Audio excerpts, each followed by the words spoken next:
Okay, this is a 4-month-old German Shepherd. He's like 4 months and 1 week. His name's Jack. And so anyway, I just started training him about a week ago. And you know, when I would put the leash on him, he was like a wild animal. And obviously, he didn't know any commands, right? So I don't train him at a tender age. I'll give you a couple of tips, a couple of pointers here. Okay, so this is like 1 week later. Stay there, Chief. Getting out. Flot. Jack, let's go, boy. Come on. Chief, stay. Jack, come on, boy. Stay there.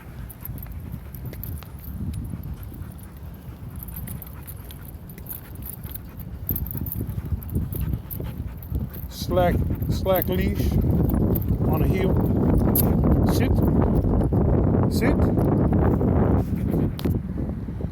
He's got to sit.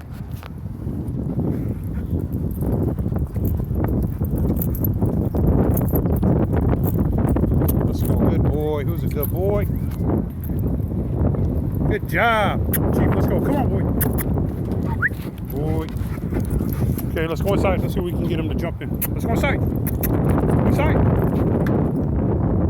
Come on, Jack. You can do it. Come on, boy. You can do it. Let's go, Jack. Come on, boy. Jump. Let's go. Come on, Jack. Good boy. All right.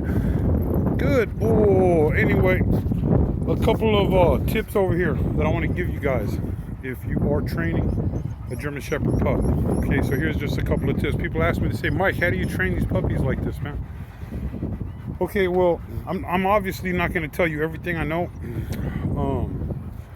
You know, this is not something that, you know, I really want to do, man. These are things that took me years, but I will give you some very important tips over here. First of all,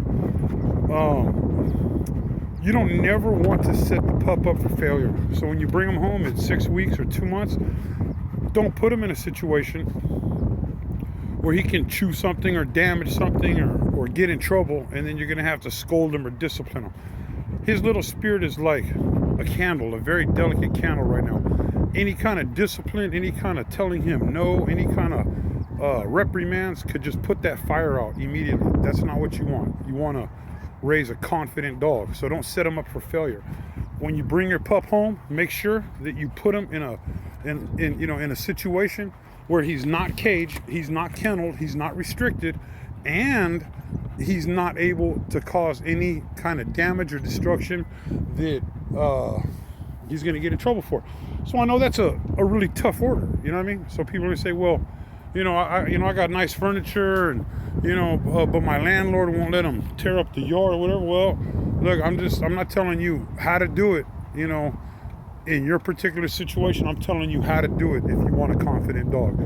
And if you can't provide the environment, then that's something you need to try to figure out. All I can tell you is when you bring the pup home, don't put him in a cage, don't put him in a kennel, none of that ridiculous nonsense. No crate training, none of that bullshit, man. These dogs don't want to be in a crate, dude. All right, you're gonna put his little spirit out, dude. And don't put him in a situation where he's gonna chew the garden hose, chew the corner of your sofa, and he's gonna get in trouble. All right, so you don't want to set him up for failure. A second one, when you play like tug of war with him, with toys and stuff like that, right? You don't never want to be the one to win. Let him win. The point of doing these things with your dog, with your pup, is not to show him how strong you are, how tough you are. It's to show him how tough he is, how strong he is. So anytime you play with a toy, a rope, a stuffed animal, a squeak toy, and he starts tugging it, always let him win, man. Always, always. He's always the winner. And praise him. Okay, fireworks. If you hear fireworks going off, right, and the dog seems a little freaked out, every time you hear fireworks, have a special little toy, man. Have some special little treats that you never give him unless there's fireworks. And when the fireworks start and the dog seems like he's a little upset or a little freaked out by it, give him that treat. Start playing with him with a toy, start doing a training session. Then he'll associate the fireworks with something good is about to happen, something fun is about to happen. Look, man, I do this with all my dogs, and let me tell you something, my dogs can give a shit about fireworks. If you're lighting off fireworks and popping M80s, whatever, man, my dogs could care less, dude. Another tip, those little water bottles, like those little plastic water bottles, you know, that noise, crunch them, you know what I mean? Let them bite them, you know, step on them, you know, stuff like that. Okay, you know, get them acclimated to like noises and the unexpected. That's how you're gonna raise a really confident dog. Anyway, these are just some tips that I want to give you, and I hope you guys believe me, man, because I know what I'm talking about. Stay there. Get down. Stay down. So loose leash walk. Like I said, I just started a week ago. Not even a week ago, dude. Look at this. See how he's healing? Sit.